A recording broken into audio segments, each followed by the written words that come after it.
How's everybody doing today? Another installment of Quarantine Chronicles. Hope everyone is doing well during this midweek. Today's topic, as you know me, it would be a little bit controversial. That's how I like to do the midweek messages. Today we're going to talk about scared men. That is the title for today. Now, the word scare has a few different definitions. Because being afraid with cause is not a problem. Like if someone sticks a gun in your face and you're afraid, no problem with that. Being there myself, it's not a problem if someone is about to harm you and you're afraid. But let's look at the definition of the word scared because there's a difference between scared and afraid. And I want to focus on the noun version of scared. Scared means sudden fright with little or no reason. So many men are frightened with little or no reason. It is affecting our communities, it is affecting our families, our schools, our children, and our churches. There's so many issues going on right now, and I always put everything back on men because men are supposed to be the leaders of their house, which in turn they're supposed to be the leaders of their communities. There's so many men that are not stepping up in their responsibilities simply because they are scared. But let's look at the origin of scared men. As with most questions, the answer is found in the book of Genesis.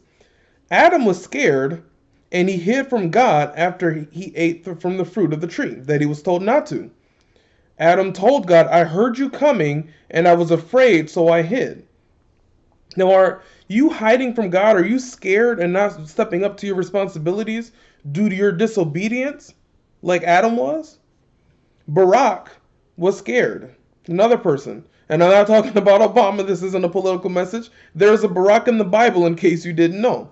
And we're going to be looking at the book of Judges, chapter 4, 4 through 9. Starting off. Deborah, a prophetess, the wife of Lapidoth, was leading Israel at that time. She held court under the palm of Deborah between Ramah and Bethel in the hill country of Ephraim. And the Israelites came to her to have their disputes decided. She sent for Barak son of Abinoam from Kadesh in Naphtali and said to him, The Lord, the God of Israel, commands you, go take with you 10,000 men of Naphtali and Zebulun and lead the way to Mount Tabor. I will lure Sisera, the commander of Jabin's army, with his chariots and his troops to the Kishon River and give him into your hands. Barak said to her, If you go with me, I will go. But if you don't go with me, I won't go. Very well, Deborah said, I will go with you, but because of the way you are going about this, the honor will not be yours, for the Lord will hand Sisera over to a woman. So Deborah went with Barak to Kadesh. Now, looking at that story, Barak was told that God had something for him, that God had a plan and had a victory for him. He said, if you go, Deborah, then I'll go. Sounds like a scared man. How often are you doing this with the things of God? And he tried to be under a woman. I'm not a chauvinistic person, but I don't think any woman would say, I love to have men under me. Women usually say, I want a man to be over me. Barak is like, if you go and lead, if you're there, then I'll have confidence. Deborah, I'm sure, wasn't attracted to that. That's not a characteristic that people seek out in men, is for them to be under a woman or for them to be scared. Again, being afraid is okay. Being scared is no reason, because Deborah said, God said he will hand all of this over to you. So he literally is falling into that definition of having fear with no reason or no cause. How often are you doing this with the things of God? Now, if you have, I want you to understand that I am not trying to sound chauvinistic. Again, I want to make that very clear, because this is an Old Testament story and people will say, oh, the Old Testament is different and all these different things. Deborah even said, the way you're going about this, you're not going to get the glory. The only man that tries to be under a woman are scared men. I have never to this day met a woman that is attracted to a man that wants her to lead in all areas. If you have an NIV Bible or any other fancy Bible, if you look at Judges 5, the superscripted, like the italicized portion at the top says what? It says Deborah's song. But if you read the first verse, it says Deborah and Barak sing the song. But Barack is losing his glory, losing his placement because he is trying to be under a woman. He lost part of this glory due to not being confident in what God commanded. The cycle of scared men has created a terrible cycle in our communities. Scared men traumatize women. And then these traumatized women become what us men like to call crazy.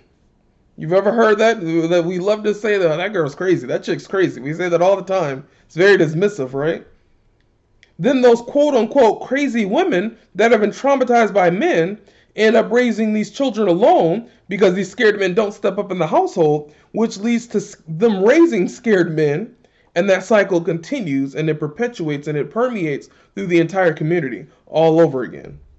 I'm not bashing single parents. I have been one, and it is hard, and especially having experienced both sides of that parenting style. But let's continue. Saul, King Saul, he was scared. He was scared of Goliath. Goliath in 1 Samuel 17 says, "Aren't y'all Saul's people? Don't y'all roll with him? Isn't this Saul's army?" He's literally calling Saul out because Saul was known as a fighter. And Goliath comes around with the biggest and baddest fighter, and he's like, "I heard all these stories about Saul knocking people out and destroying armies. Where's Saul at? Somebody come out here. I came out here to hear about the great army of Saul. Where's everybody at?" Saul had a rep. His rep was on the battlefield. His rep was built on success on the battlefield through his favor with God. But he let the devil into his life to tell him how small his God was. He let Goliath tell him, proverbially, how small his God was. He let the giant in his life tell him how small God was. Goliath was talking to him directly. But are you letting Goliath speak to your problems? Is that the reason why you're scared? But you can shut Goliath up really easily. When David heard him talking, when he heard Goliath calling out God and calling out Saul and calling out the armies, David shut him up real quick. Goliath was mighty, but he didn't have any authority on the battlefield. The devil is mighty, but he doesn't have any authority on the battlefield. Don't be scared. Peter was scared in the New Testament. Peter was scared after Jesus was arrested. Again, going back to our definition, fright with little or no reason. Peter is scared to say that he even knows Jesus. He's cussed out a little girl at the fire, saying, "I don't know that blankety blank." Scared. Now, I will give Peter credit, because all the disciples are scattered around. But John, the youngest one, he was right there in the middle of all of this while Christ is going from point A to point B and here and there. He was right there at the crucifixion. Matthew was probably somewhere around, but probably distant. But I give Peter credit, though. We always put Peter down, but he was the only disciple that got out of the boat. But we always make fun of him for sinking. But let alone that he was doing something at the time, he was doing something supernatural. We make fun of him cussing out the little girl in this story, but the majority of the other disciples and followers were scared. But do you notice that in all those significant times in Jesus' life, especially when times were tough, you notice the women were always front and center. Scared men is nothing new. You have to give Peter credit because he was there, but he was scared, telling people he doesn't even, not that he's not one of Jesus' followers, he's like, "I never heard of the guy. Who is this Jesus guy you're talking about?" He was that scared. Scared men is nothing new. Scared men leave their children. Leave them for women to raise all alone. And they'll say, "Well, I'll give child support," as if that is sufficient to how to properly raise a child. Scared men is nothing new. These scared men lead to the majority of the problems in our communities. And I'm not just talking about the black community or anything like that. That's a problem everywhere. Black people don't have the monopoly on scared men. We get the politicized about it the most and talked about it the most, and it's talked about it on the media most, but it's not an only problem in black communities. And I'm not getting political, but we do have a quote-unquote gun problem in this country. But more so and specifically, we have a people problem. The majority of the mass shootings that happen, the shooter comes from a house without a father. Now, there's so many mass shootings that happen, but the statistics always range between 85% and 92% of the shooter coming from a single, without the father present in the home. Now, that's one crime that black people don't really do. We don't do a lot of the mass shootings that happen. Scared men cause consequences to others. Jonah was scared. God said, go to Nineveh and preach. Jonah went to Tarshish. The other people on the boat were hindered because of Jonah's scaredness. They threw their cargo and their valuables overboard. Whose life are you hindering because of your scaredness? Those other people on that boat lost precious cargo because of the storm that happened because of Jonah being scared. His disobedience affected others the same way scared men today in our communities could have effects on other people. Abram was scared, as before he was Abraham, he was scared when entering into Egypt. He was scared someone would kill him and take his wife. He created a lie and said, tell everyone that you're my sister. And this lie causes issues with Pharaoh's household because Pharaoh takes her home. Pharaoh took Sarai home, and there was calamity in Pharaoh's home. Pharaoh didn't know that they were married, right? But God didn't care. God still brought on calamity in Pharaoh's household because of the lie that Abram, the scared man, created. Maybe some calamity is in your life right now because you are carrying on with a married man or a married woman. That's another sermon. Moses was scared and said, choose someone else. How foolish are we that we want to debate with God? How much sense does that make? One of my favorite scene in that movie, The Prince of Egypt, is when Moses says, I can't talk, and God, says so boisterously, who made man's mouth? Then you're going to tell the person that made your mouth that you can't talk.